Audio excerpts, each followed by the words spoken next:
আমার বড় টার্গেট আছে, আমি এই কাজ শিখে আমি নিজে একটা ব্যবসা দেবো। মার্কেটে ধরেন আমি নিউ মার্কেটে গেছি, যাওয়ার পরে আমি প্রোডাক্ট নিয়ে গেছি ধরেন 2 ডজন নিয়ে গেছি। তারপরে 2 ডজন তো আমার থেকে কিনে না, আমার থেকে কিনছে 2 পিস 4 পিস করে অল্প অল্প করে কিনছে। তখন তো আমি একটু হতাশগ্রস্তের মধ্যে ছিলাম, এতগুলো টাকার মাল নিয়ে গেলাম কিন্তু কিনলো না। আমি এই 2-4 পিস করে নিয়ে আমার প্রোডাকশন বেশি হচ্ছে, আমি চালাবো কিভাবে ফ্যাক্টরিটা? সবাই যদি লেখাপড়া করে চাকরি করে তাহলে এত চাকরি দিবে কি? আমি চাচ্ছি একটা কর্মস্থান তৈরি করতে যেখানে আমি সবাইকে চাকরি দিতে পারবো।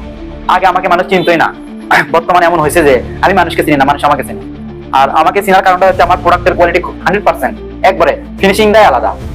একটা প্রোডাক্ট হাতে ধরলে আর ইস্ত্রি ফিনিশিং মানে সৌন্দর্য আলাদা, কুচির ফিনিশিং 100%। হ্যাঁ, পরিবার থেকে অনেক বাধা আছে, এই যে 8,000 9,000 10,000 সপ্তাহ আমি ইনকাম করছি, তো এত টাকা ইনকাম ছাড়ে এলে ব্যবসা রিস্কি একটা বিষয়, এই অনেক কথাই আমাকে মানে বলছে। আমি বলছি মানুষের জন্য আমি আর কাজ করবো না, আমি যেহেতু সব জানি নিজে, উনি যদি পারে আমি কেন পারবো না? আমরা তো মানুষ। আর জীবনে ঝুঁকিটা না নিতে পারলে জীবনে সাইন করতে হবে নাকি? ঝুঁকি নিতে হবে সবসময়। মার্কেটে ধরেন আমি নিউ মার্কেটে গেছি, যাওয়ার পরে আমি প্রোডাক্ট নিয়ে গেছি ধরেন 2 ডজন নিয়ে গেছি। তারপরে 2 ডজন তো আমার থেকে কিনে না, আমার থেকে কিনছে 2 পিস 4 পিস করে অল্প অল্প করে কিনছে। তখন তো আমি একটু হতাশগ্রস্তের মধ্যে ছিলাম, এতগুলো টাকার মাল নিয়ে গেলাম কিন্তু কিনলো না। আমি এই 2-4 পিস করে নিয়ে আমার প্রোডাকশন বেশি হচ্ছে, আমি চালাবো কিভাবে ফ্যাক্টরিটা? তখন আস্তে আস্তে আস্তে একজনের সাথে পরিচয় হয়, 2জনের সাথে পরিচয় হয়, 4জনের সাথে পরিচয় হয়। এবার মনে করেন পরিচিতিটা আমার বেড়ে যায় আস্তে আস্তে মার্কেটে, মানে সব মহাজন আস্তে আস্তে যখন আমি আনাগোনা হয় ওখানে যাওয়া আসি করি, তখন মনে করেন চেনা জানা হয়ে যায় আর কি। তখন আমার মনে করেন ওই আস্তে আস্তে যখন যাই দিচ্ছে 3 পিস, তাই মনে করেন 10-15-20 পিসের অর্ডার দেয় 2-3 মাস পর থেকে। যখন দেখে না এই ছেলের এই যে প্রোডাক্ট কাপড়ের কোয়ালিটি 100%, তারপরে সেলাইয়ের ফিনিশিং 100%, তারপরে চয়েসফুল কাপড় কিনে না আসে, মানে আমি যে কাপড়টা কিনি আর কি, দেখেন যেটা কিনি মনে করেন ইনশাআল্লাহ সবার চয়েস ভালো লাগবে, মানে কাপড়ের কোয়ালিটিটা খুবই ভালো। আর এটা হচ্ছে মোমোসা প্রিন্ট করে বলে, এই কাপড়ের মানে ফেব্রিক্সটা খুবই ভালো। হ্যাঁ, বিভিন্ন কোয়ালিটি আছে, চেরি আছে, তারপরে অনেক জেটেক্স আছে, মানে অনেক অনেক নাম আছে। এমন এখন বর্তমান এমন চাহিদা বোরখার আমি দেখতেছি যে আমি মনে করেন বাড়ি যাওয়ার কোনো সময় নাই। এই দেখেন শাটার খোলা আছে কিন্তু লাগানোর সময় নাই, শাটার কোনো বোরখা এখানে লাগে না। এরকম এই দেখেন রাইস কুকার আছে, আমরা হোটেল থেকে খাবার কিনে নিয়ে আসি, তরকারি কিনে নিয়ে আসি, এখানে ভাত রান্না করে এখানেই খাই, মানে সেই চাপ। রাত জেগে করা লাগে, রাতে 3টা-4টা বন্ধ করি, আবার 10টা-11টার দিকে ঘুম থেকে উঠে আবার কাজ করা লাগে সাথে।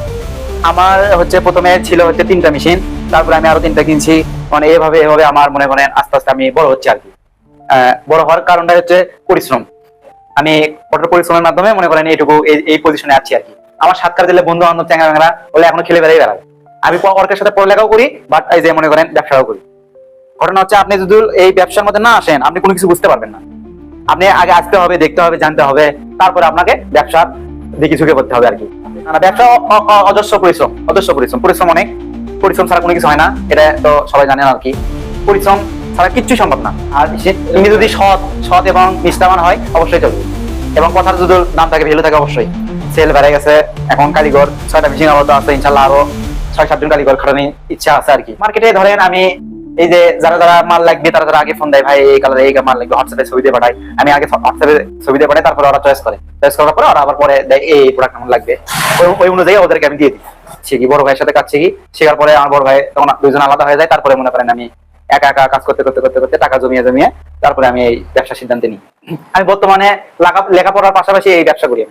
আমি অনার্সে পড়তেছি বর্তমান, আর পড়ালেখার পাশাপাশি এই ব্যবসাটা আমি ধরে রাখছি আর কি।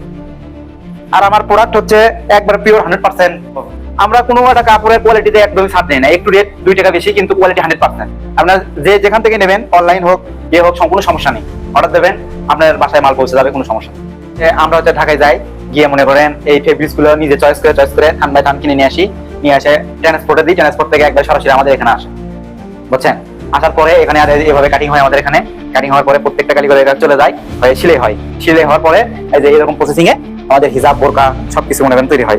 হাজি হিজাব বলে এখানে। হাজি বোরকা, আপনি ডিজাইন বোরকা, সব ধরনের বোরকাই তৈরি হয়। বোরকা যত আইটেম আছে, আবায়া, আপনি কাপ্তান, যে কোনো জিনিস, যে কোনো বোরকা, কোটি, তারপর জুম ফেব্রিক্স এর সব বোরকাই তৈরি হয় এখানে। মানে যখন যেটা নতুন আর কি হয় আর কি, সেটাই আমরা তখন বানাই। মানে যখন যেটা চাহিদা তখন সেটাই বানাই আমরা। সেল আলহামদুলিল্লাহ ভালো, দৈনিক 100 সেট করে সেল যায়। এই বোরকাগুলো আমরা মার্কেটে দিয়ে আসি, আবার অনেক সময় আসে দেখা যাচ্ছে পার্টি এসে নিয়ে যায়, ওনার চয়েস করে, এরকম করে আমরা সেল দিই আর কি। এখন আমার বর্তমান যে অবস্থানে আছি সেই অবস্থান থেকে বোরকা বিক্রি করতে মানে কোনো সমস্যা নেই আর কি, বরং আমি চাহিদা অনুযায়ী তৈরি করতে পারতেছি না আর কি। এখানে মোটামুটি ভালো কাজ হয়, আমি কেবল শিখতেছি। আমার বড় টার্গেট আছে, আমি এই কাজ শিখে আমি নিজে একটা ব্যবসা দেবো, নিজে ব্যবসা দিয়ে অন্যকে কর্মস্থল তৈরি করে দেবো। আমি 6-7 মাস ধরে কাজ শিখতেছি, আমার বেতন এখন 2500 টাকা সপ্তাহ। ইনশাআল্লাহ এই কাজ শিখে আমি এক সপ্তাহ 8-9 হাজার টাকা কামাই করতে পারবো। সবাই তো পড়ালেখা করে চাকরি করার জন্য, চাকরির বেতন হচ্ছে সীমাবদ্ধ। তার মাসে যদি 10,000 টাকা বেতন হয়, সর্বোচ্চ 15,000 টাকা লাগতে পারে। কিন্তু আমি যখন ব্যবসা করব, তখন কোনো মাসে 10,000 কামাই হবে, কোনো মাসে 1 লাখ কামাই হতে পারে। এটা খালি ব্যবসার মাধ্যমেই সম্ভব। পৃথিবীতে যত বড় লোক আছে, ধনী ব্যক্তি আছে, এরা সবাই ব্যবসা করেই আজকে এতদূর পর্যন্ত গেছে। কেউ কিন্তু চাকরি করে এতদূর পর্যন্ত যেতে পারেনি। আমারও লক্ষ্য আছে, আমার এই কাজ করে ব্যবসা দিয়ে আমার এতদূর আগাতে চাই, বড় হতে চাই। সবাই যদি লেখাপড়া করে চাকরি করে, তাহলে এত চাকরি দিবে কে? আমি চাচ্ছি একটা কর্মস্থান তৈরি করতে, যেখানে আমি সবাইকে চাকরি দিতে পারবো। চাকরিজীবী অনেক আছে, উদ্যোক্তার বড় অভাব। আমাদের এটা লোকেশন হচ্ছে নোংলা ইউনিয়ন, ঘোড়াঘাট, বগুড়া। আপনাদের যদি কোনো কিছু জানার থাকে বা প্রোগ্রাম নেওয়ার থাকে, আমাদের সাথে এসে সরাসরি যোগাযোগ করতে পারবেন, কোনো সমস্যা নেই। ধন্যবাদ।